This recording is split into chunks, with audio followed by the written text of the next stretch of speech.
नमस्कार साथियों, जैसा कि आप सब लोग देख रहे हैं हमारे देश के अंदर एक विवाद चल रहा है काफ़ी समय से। और वक्फ बोर्ड बिल के बारे में आपने सुना ही होगा और जिसके बारे में बहुत सारी न्यूज़ आपने देखी होंगी, लेकिन उसी विषय पर हमने सोचा हम भी आपको रूबरू कराएं। तो आइए समझते हैं कि ये वक्फ बिल बोर्ड है क्या। क्या इसके पीछे पूरा पक्ष और विपक्ष में विवाद चल रहा है और संसद हंगामा भी हुआ, संसद में बिल पास हुआ, सब कुछ हुआ। समझते हैं इसका बैकग्राउंड क्या है, इसकी हिस्ट्री क्या है, वक्फ क्या होता है, क्यों इसके इतने सारे विवाद उठ रहे हैं। समझते हैं वक्फ। सबसे पहले समझेंगे ये होता क्या है, इसकी हिस्ट्री क्या रही है और कैसे क्या रूल्स एंड रेगुलेशन है जिसके पीछे इसका विवाद चल रहा है। आइए समझते हैं। वक्फ एक मुस्लिम कॉन्सेप्ट है जिसमें कोई भी जमीन, कोई मालिक अपनी जमीन को धर्म के नाम पर डोनेट करते हैं और उस धर्म के लोग उसको रेगुलेट कर करके उससे आय जनरेट करते हैं और जो इससे जो आय आती है उसको धर्म के कार्य में लगाते हैं। कॉन्सेप्ट तो बड़ा बढ़िया था स्टार्टिंग में। जब सबसे पहले मोहम्मद गौरी ने मध्यकालीन भारत में अटैक किया, प्रतिभा चौहान को हराया, उसके बाद से जिस क्षेत्र को उसने जीता जहाँ की स्थानीय जो मस्जिदें थी उनको अंडर में दे दिया कि भाई आप इससे आय जनरेट करिए और धर्म के नाम में करिए, इस्लाम को प्रोत्साहन बढ़ाइए। कॉन्सेप्ट बढ़िया था, सब कुछ बढ़िया था। इसमें आप लैंड प्रॉपर्टी दे देते हैं, मेरी प्रॉपर्टी है और मैंने दे दी तो मुझे कहा जाएगा वाकिफ। जिसकी प्रॉपर्टी है और जिसने नाम कर दी वो वाकिफ हो गया। अब डोनेशन में दे दी, इसका एक कॉन्सेप्ट ये है अगर आपने कोई भी प्रॉपर्टी दे दी या लैंड दे दी वो वापस नहीं होती है कि मैं सोचूं नहीं अब दे दी, मेरा मन नहीं है, मेरी वापस कर दो, वापस बिल्कुल भी नहीं होगी। डोनेशन के नाम पर रेगुलेट करने के लिए क्षेत्रीय मस्जिदें या धर्म की संस्था थी, उन्होंने मैनेजर डिसाइड किए, उन्हें बोलते हैं मुतावली। समय बदला, चीज़ें बदली, देश आज़ाद हुआ, एक्ट बने, उन्हीं एक्टों के चलते हुए प्रत्येक राज्यों में बोर्ड बनाए गए, इन्हें बोलते हैं स्टेट वक्फ बोर्ड। अभी इंडिया में 30 से ज़्यादा वक्फ बोर्ड हैं, आप समझ सकते हो। ऐसे ही वक्फ बोर्ड कंट्रोल करने के लिए सेंटर लेवल पर काउंसिल बनाई गई। सेंटर लेवल पर काउंसिल को रेगुलेट करने के लिए कोई भी विवाद होता है तो बनाया गया ट्रिब्यूनल, मतलब हाई कोर्ट और सुप्रीम कोर्ट में जाने की कोई भी नौबत नहीं आएगी। इन्हीं के सब कुछ डिसाइड होंगे, अपने आप डिसाइड कर लेंगे कि क्या विवाद है क्या विवाद नहीं है। कॉन्सेप्ट बढ़िया था। आगे समझते हैं इसमें आगे क्या क्या चेंजिंग हुए।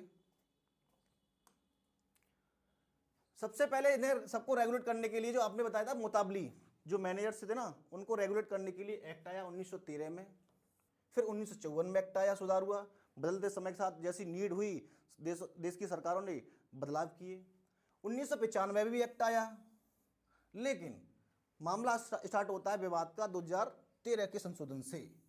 इस संशोधन में ऐड किया गया कि वक्फ बोर्ड ही डिसाइड करेंगे ये जमीन किसकी है और किसकी नहीं है, वक्फ बोर्ड में शामिल होगी या नहीं होगी। अब इससे दिक्कत क्या हुई? दिक्कत ये हुई कि मान लो हमारे पास किसी दूसरे रीजन के लोगों की जमीन है, अब वक्फ बोर्ड को बोल देती है तो हमारी जमीन है। सामने वाला पिटीशन करता कहाँ करेगा? हमने पिछले बताया था कि ट्रिब्यूनल में करेगा। सुप्रीम कोर्ट जा नहीं सकता, हाई कोर्ट जा नहीं सकता। विवाद तो यहाँ से स्टार्ट होता है। दूसरी बात, इसका जो रेगुलेशन था वो ठीक से नहीं हो पा रहा था। क्यों नहीं हो पा रहा था? लमसम 4.9 लाख एकड़ जमीन थी, जिसकी टोटल वैल्यू बता रहे हैं कि 6 लाख एकड़ जमीन है। आपको बता दें हमारे देश के अंदर डिफेंस और रेलवे के बाद तीसरे नंबर पर किसी पर जमीन आती है तो वक्फ बोर्ड के पास आती है। समझ लो कितनी बड़ी मात्रा में क्षेत्र इनके पास में। इनकी मार्केट वैल्यू 1 लाख करोड़ आ रही है, लेकिन ये दिखाते हैं कि मात्र 6 करोड़ की संपत्ति है वक्फ बोर्ड के पास में। डिफरेंस हुआ दोनों में। अब इतना बड़ा डिफरेंस सरकार को लगा, ये तो बड़ा लोचा चल रहा है इसमें, क्यों ना इसको संशोधन किया जाए। मामला स्टार्ट होता है 8 अगस्त 2024 को। हमारे मोटा भाई ने, अमित शाह जी ने, ये वक्फ बोर्ड बिल रख दिया संसद में। यहीं से हंगामा होना स्टार्ट हो गया। अब तो एक समुदाय को लगा कि हमारी जमीन, हमारे अधिकार छीनते जा रहे हैं। समझ रहे आप लोग कितनी बड़ी मोटा भाई ने दिमाग लगाया कि क्या करना चाहिए, है ना। उसके बाद कोई बात नहीं, अमेंडमेंट बिल पास किया 2025 में। अभी राज्यसभा में पास हो गया और लोकसभा में पास हो गया है। बिल हो गया है पास, बन गया है कानून। राष्ट्रपति जी ने साइन कर दिया। कोई भी बिल के बाद जब राष्ट्रपति साइन कर देते हैं तो बिल की जगह वो कानून बन जाता है। यहीं से कुछ विवाद स्टार्ट हो रहा है और एक समुदाय में पक्ष विपक्ष में बढ़ती जा रही है बातें। आइए आगे समझते हैं ये सब एक्ट क्यों लाए गए। इसलिए लाए गए कैसे क्लियर रेगुलेशंस रहे, लोगों में पारदर्शिता होनी। अरे किसी मुस्लिम भाइयों की ज़मीन है लेकिन बाकी उनकी ज़मीन है कि नहीं है उसके कागजात तो होने चाहिए। अब बिना ही हवाई में कर रहे हैं हमारी ज़मीन है हमारी ज़मीन है, ना जाने कितनी ज़मीन इन्होंने घेर रखी है। बढ़िया तरीके से ये वक्फ बोर्ड बनाया गया, उनका जो फंक्शनिंग हो अच्छे तरीके से रहें, उनका प्रॉपर्टी का वेल मैनेजमेंट हो, ये सब बातों को ध्यान रखते हुए बिल को रखा गया है, प्रावधान ऐड किए गए हैं, है ना। आगे समझते और इसके प्रावधान क्या हैं। अब उसी बंदे की जमीन, वही बंदा वक्त में अपनी जमीन दे सकता है जो पिछले लास्ट 5 साल से मुस्लिम धर्म को अपना रहा हो या उसकी प्रैक्टिस कर रहा हो। अब अदर धर्म के लोगों की जो जमीन हड़प ली जाती थी वो शायद रुक जाएगी, एक्ट पास हो गया तो रुक ही जाएगी अब तो, है ना। तो लमसम वही व्यक्ति वक्त को दान कर सकता है जो पिछले 5 साल से मुस्लिम धर्म को अप्लाई कर रहा हो। दूसरी बात यह कि नॉन मुस्लिम की जो अदर धर्म के लोग हैं उनको बड़ी सहूलियत हुई इससे, क्योंकि उनकी लोग इलीगल रूप से हड़प ली जाती थी। वे बोल दिया था ये तो वक्फी ज़मीन है, ये तो हमारी ज़मीन है, डिसाइड वही करते हैं कि ये ज़मीन किसकी वक्फी है कि नहीं है। तो बहुत बड़ा लोचा था। आप समझ सकते हैं कि विवाद क्यों स्टार्ट हो रहा है, एक पक्ष क्यों गुस्सा है और दूसरा पक्ष क्यों नाराज़ है ना। और आगे चलते हैं। देखो अब कंपैरिजन करते हैं हम दोनों धर्म के लोगों, उस अदर धर्म के सिस्टम्स में और वक्फ बोर्ड की ज़मीन में। अगर इनको रेगुलेट करने के लिए वक्फ बोर्ड बनाए गए हैं, लेकिन अदर धर्म के लोगों में मैनेजमेंट करने के लिए स्टेट गवर्नमेंट है, स्टेट गवर्नमेंट के बाद सेंट्रल गवर्नमेंट है। आप लोग समझ पा रहे हो, वहाँ उनके लिए स्पेशल बोर्ड है, यहाँ कोई भी बोर्ड नहीं है। आपने देखा था अभी देवकीनंद महाराज जी हैं, उन्होंने बीच बीच में कहा था कि हिंदू महासागर एक बोर्ड बनना चाहिए, जिस प्रकार से वक्फ बोर्ड है हम भी अपनी ज़मीन को ऐसे लिया करेंगे। तो यहीं से हिंदू बोर्ड की शुरुआत चल रही है, देखते हैं क्या होता है। और डिस्प्यूट, अगर हमारा कोई डिस्प्यूट होता है तो इनका ट्रिब्यूनल डिसाइड करेगा, जो चीज़ मैं आपको पहले बता चुका हूँ, है ना। विवाद तो यही है ना।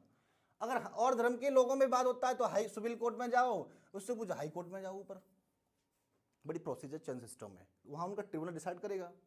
दूसरी बात यह, अगर ट्रांसफ़र करते हो तो कुछ प्रतिबंध है, आपने ट्रांसफ़र कर दी और कागज़ नहीं मिले तो आपकी ज़मीन वापस हो सकती है, लेकिन यहाँ नो रिटर्न पॉलिसी है।